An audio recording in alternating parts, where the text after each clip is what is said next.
বাবা তুই ক্যামেরা নিয়ে এখানেও চলে এসেছিস। আমি এই যে পকোড়া ভাজছি, তুই কি আমার রান্না দেখাচ্ছিস না আমাকে দেখাচ্ছিস, কোনটা? এবার আমাকে দেখা, আমি একটু কথা বলি। শুভ চতুর্থী সবাইকে। দেখো বিকেলবেলা আমি বাড়ির সবার জন্য কি ভাজছি, আলুর পকোড়া ভাজছি। আজকে তো ওয়েদারটা মানে ঠাকুরের দয়ায় তো ভালোই রয়েছে, তো আমি ভাবলাম যে আজকে বিকেলটা ভালো রয়েছে, বাড়ির সবাইও একসাথে রয়েছি আমরা, তো কি করব, তো সবার আবদার হলো আলুর পকোড়া খাবে, তো তাই জন্য আমি এই যে আলুর পকোড়া ভাজতে শুরু করে দিয়েছি। গরম গরম চায়ের সাথে আমরা এখন আলুর পকোড়া খাবো।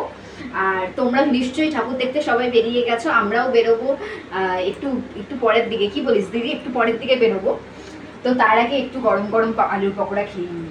মানে মা করতে চাইছিল কিন্তু আমি করে ফেললাম।